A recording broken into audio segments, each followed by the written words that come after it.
The distributive property, also called the distributive law, states that A times open parentheses B plus C close parentheses equals A times B plus A times C. Now, why does the distributive property work, and how can it be used? Let's go back to the fundamentals of math, multiplication. Remember that when you were first learning multiplication, we grouped the numbers in rows and columns. If we wanted to multiply 4 by 5, we would have 4 rows and 5 columns. This is the same as 4 plus 4 plus 4 plus 4 plus 4, which is a total of 20. Now, if we split up the rows, we still have the same amount of squares, but now we have 2 grids, 3 times 5 and 1 times 5.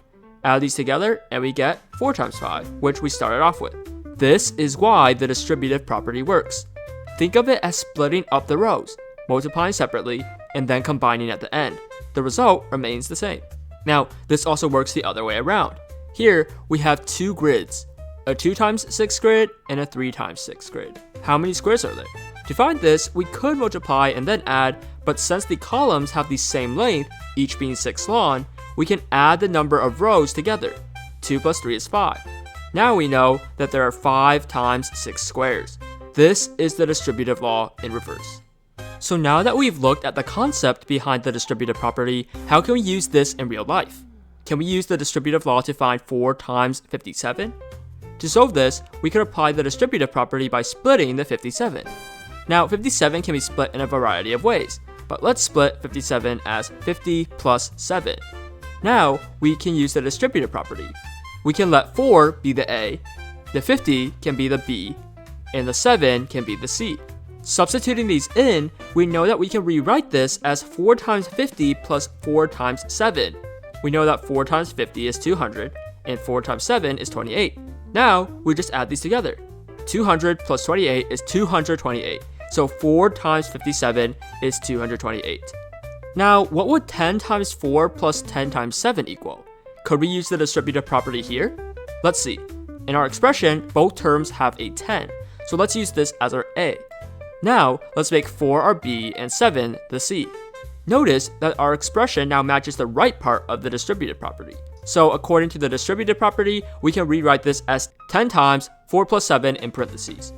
Adding in the parentheses, 4 plus 7 is 11.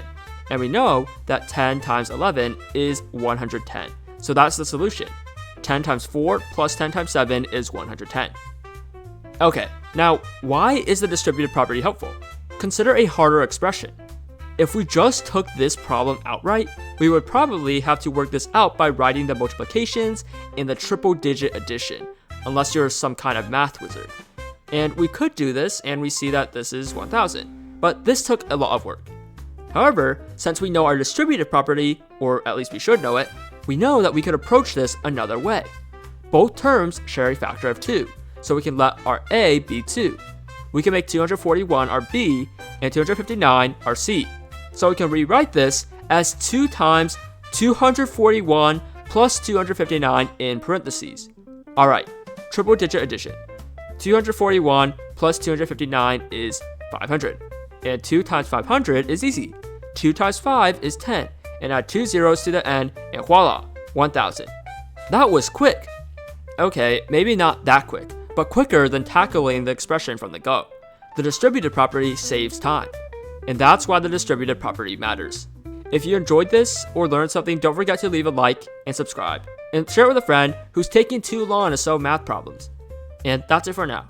Keep working hard and keep learning. Thank you for watching.